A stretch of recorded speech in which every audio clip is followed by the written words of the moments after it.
Suite à ma vidéo il y a quelques jours sur, les monts, Bucegi en Roumanie. Alors un spectateur ou une spectatrice, je ne sais pas car le prénom, Dani peut être un prénom, d'homme ou de femme. Donc Dani Yahou, c'est un pseudo, m'a demandé s'il était possible de faire un tirage de cartes sur la Tartarie universelle. Alors, je me suis renseigné un petit peu pour savoir ce dont il est question. Alors voilà ce dont il s'agit. La Tartarie ou Grande Tartarie ou Tartarie universelle, nous dit-on, c'est ce qui autrefois, alors au Moyen Âge, euh, c'était une désignation pour tout ce qui, grosso modo, incluait la Sibérie, l'Asie centrale, la Chine et jusqu'au Japon.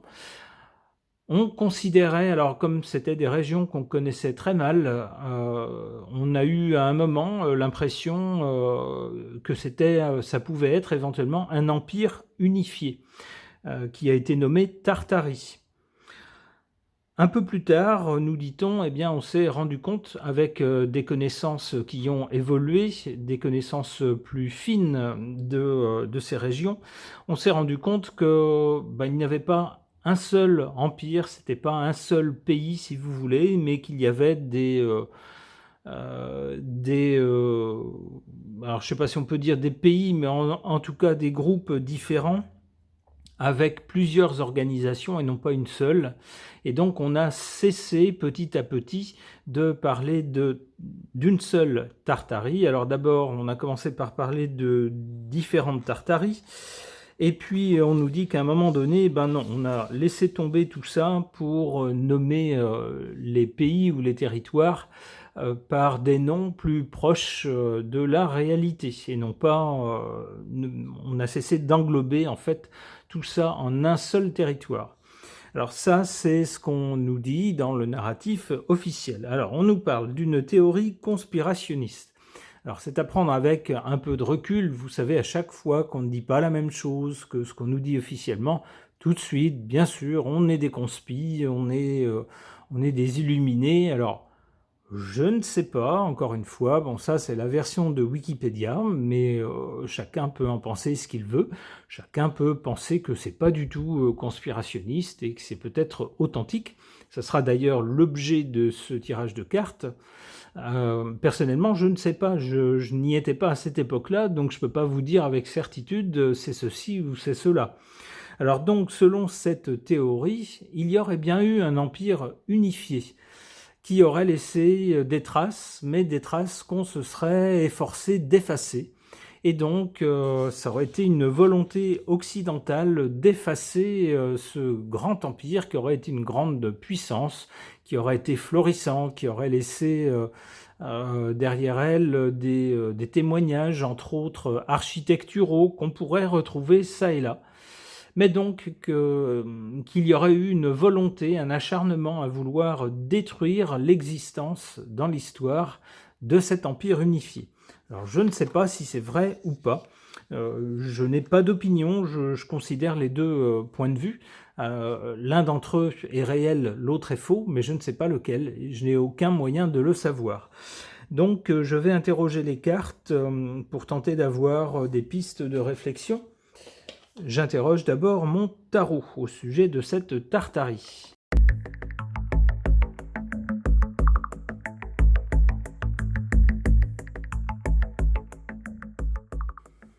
Alors, que peuvent suggérer ces cartes? On nous parle d'abord avec cette carte du monde d'un espace vaste, très vaste.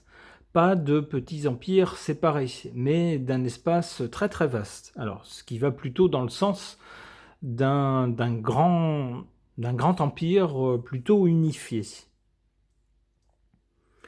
L'ermite nous parle ensuite d'histoire ou de quelque chose qui peut-être a connu des moments difficiles.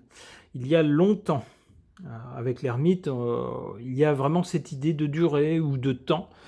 Et il y a une idée également comment dire, d'appauvrissement, de conditions qui deviennent beaucoup plus difficiles.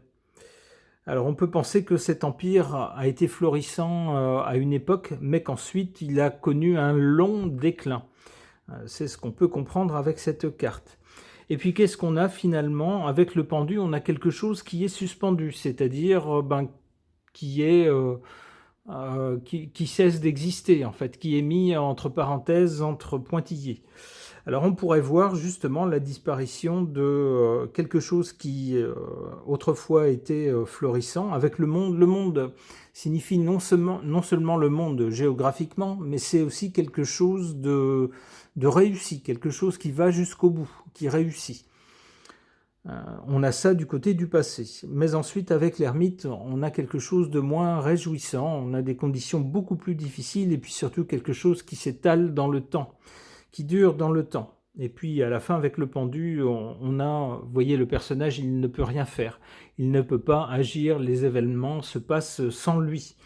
Donc on peut penser que cet empire, s'il a existé, s'il s'est fini un peu, on pourrait dire en queue de poisson.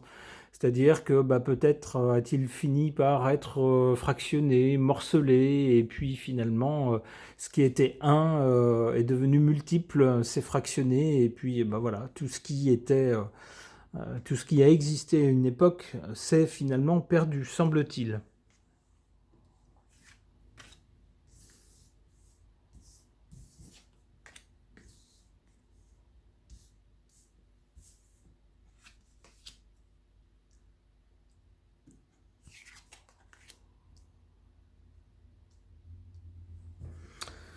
En carte négative, on a la carte de l'empereur. Il semblerait que pour cet empire, cette zone, ce qui a fait défaut, c'est un homme fort. Peut-être qu'il y en a eu plus loin dans le passé, mais que ce qui a empêché cet empire de perdurer, c'est le fait d'avoir des dirigeants à un moment donné, une succession peut-être de dirigeants pas suffisamment forts ou pas suffisamment compétents pour diriger un tel empire, incapables sans doute de tout tenir dans une seule main. Et puis, alors quand il y en a un, c'est déjà, ça marque un épisode d'affaiblissement. Lorsqu'il y en a plusieurs, ça peut conduire à un affaiblissement tel que l'empire finit par se déliter complètement. C'est comme ça que je comprends cette carte. En carte favorable, pour le présent, on a le battleur. Le battleur, ce sont des initiatives, des nouveautés, de l'énergie, un enthousiasme. Alors, ça pourrait peut-être représenter l'enthousiasme qu'il y a maintenant. Alors, on nous a parlé dans la fiche Wikipédia de complotisme. Je ne sais pas s'il faut qualifier ça avec ce terme-là. En tout cas, un intérêt, un enthousiasme pour des gens, qu'auraient des gens pour cet ancien empire, cet ancien espace. C'est comme ça que je comprends cette carte.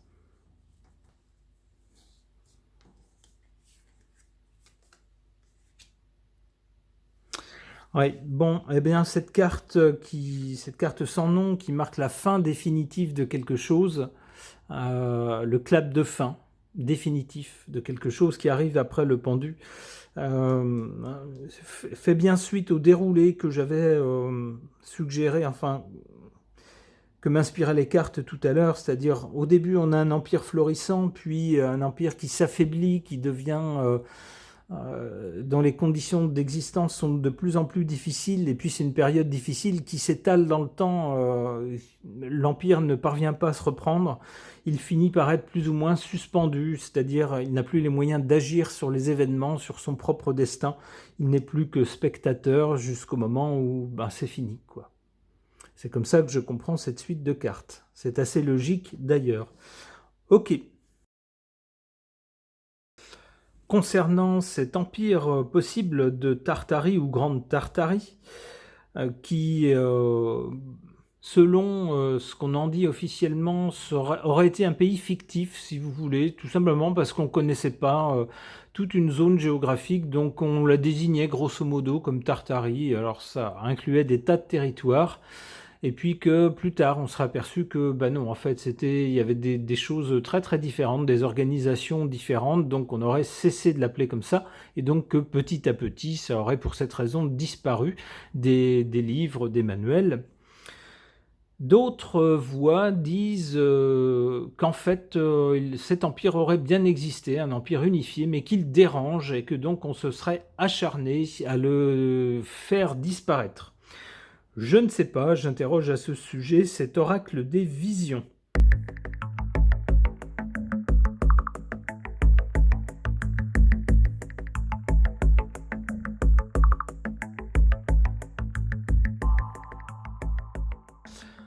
Alors, que suggèrent ces cartes? Je les trouve assez parlantes. On a ici dans le passé, concernant cette entité, la Tartarie, cette carte-là, qui nous montre quoi? Qui nous montre un personnage qui pourrait être une jeune femme, peut-être une adolescente, dont on voit des parties du corps, les bras par exemple, qui semblent assez frêles et qui semblent exposées. Exposée à quoi? Eh bien, on la voit toute seule dans une forêt. Alors, on sait que une forêt, c'est un peu sombre, c'est un peu mystérieux.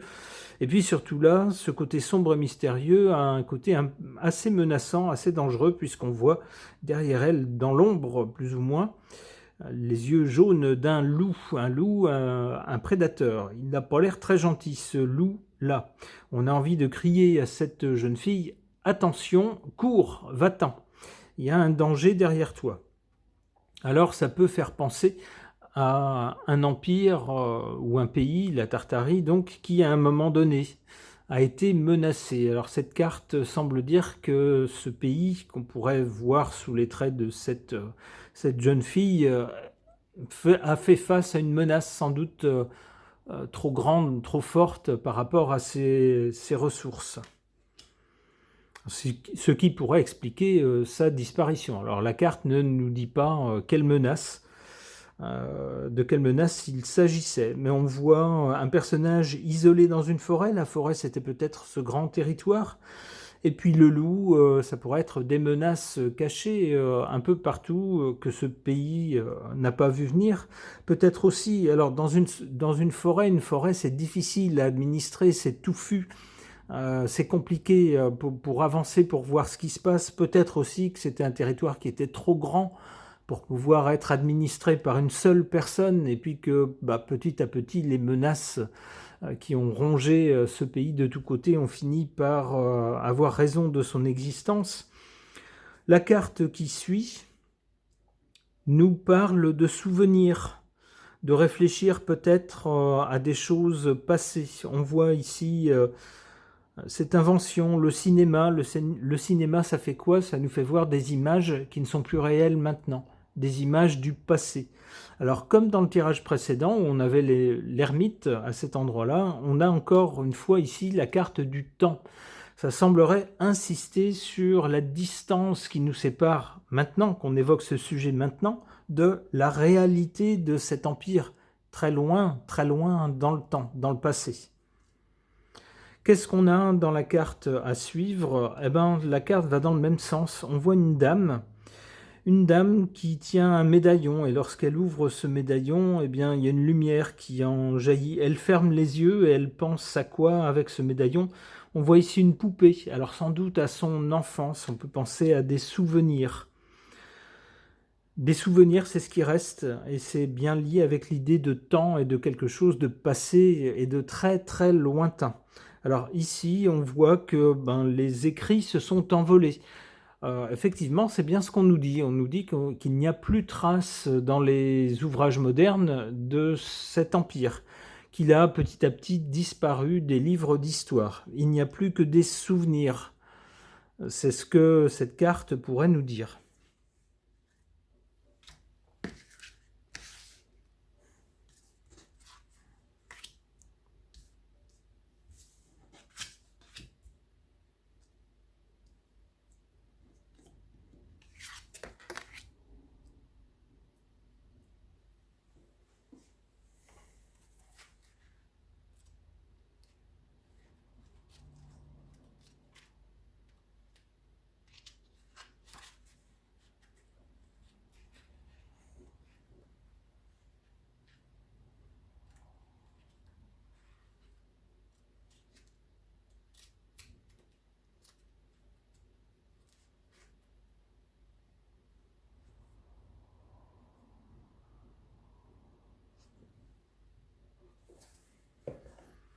Alors, qu'est-ce que nous disent les cartes en position favorable ou défavorable, ou positive et négative? On a d'abord, en position forte ici, la carte de cette dame qui tient une enveloppe. Une enveloppe qui pourrait dire quoi? Qui pourrait faire quoi? Qui pourrait annoncer quoi? Eh bien, les oiseaux le montrent. Un départ, un au revoir. On s'en va. Quelque chose qui se finit. C'est la fin de quelque chose. On annonce la fin de quelque chose. Donc, cette carte nous dirait bien que cet empire a existé, mais il est fini à un moment donné. Et en plus, il y a longtemps, on a la carte du temps en dessous. Cet empire a bien existé, mais qu'à un moment donné, il s'est disloqué, il a disparu. Et c'était il y a longtemps. Et du coup, c'est assez logique en carte défavorable, en carte faible. On a ici quoi? On a quelqu'un qui en bas semble couché et qui rêve. Qui rêve à quoi? Qui rêve à de la grandeur, un spectacle, quelque chose de spectaculaire.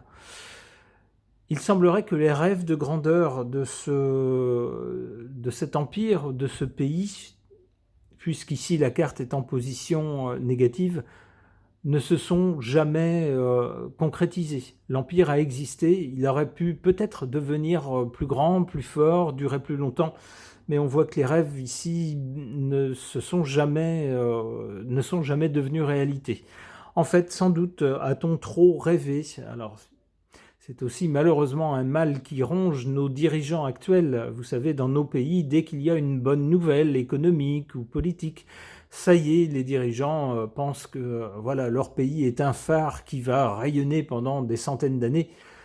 Souvent, c'est un feu de paille. Et puis très vite, si on compte sur les acquis, c'est pas suffisant. Et puis le pays rétrograde jusqu'à parfois, comme il semblerait que ce soit le cas pour cet empire, disparaître, tout simplement se disloquer.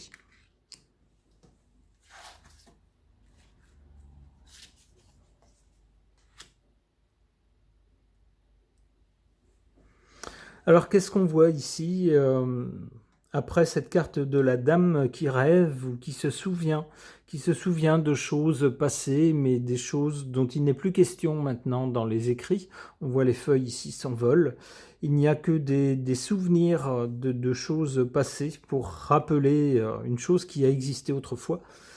On voit ici une sorte de... ce que je verrais comme un phénix. On voit une espèce d'homme-oiseau qui cherche à s'envoler, mais il ne pourra pas s'envoler. Pourquoi? Parce qu'il est lié. On voit ici une espèce de ruban qui l'attache, qui attache ses ailes. Donc il ne s'envolera pas. Donc on pourrait dire que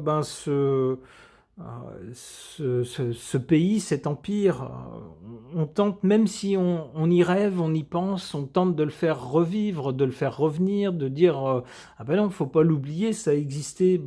Ici, on voit que l'envol ne se produira pas. C'est ce que suggère en tout cas cette carte. C'est-à-dire que on peut évoquer des choses passées qui ont disparu. Rien ne nous empêche de le faire. Il semblerait que ce soit le cas avec cet empire, qu'il ait vraiment existé. Mais comme d'autres, eh bien, à un moment donné, il a connu son apogée, puis un déclin jusqu'à une fin, jusqu'à disparaître complètement. Alors, il reste peut-être ici et là des traces de ce qui a été un empire autrefois, mais l'empire lui-même a disparu. Il y a longtemps, nous dit-on, on ne peut maintenant qu'en rêver ou se l'imaginer grâce à certaines traces. Mais avec cette carte-là, on ne le fera pas revivre. C'est en tout cas ce que suggèrent ces cartes. Alors voilà ce que m'ont inspiré les cartes par rapport à ce sujet. Alors Dany Yahoo, je ne sais pas si ça vous conviendra ou pas, mais voilà. Je vous remercie pour qui aura regardé ces tirages. Ils sont maintenant terminés.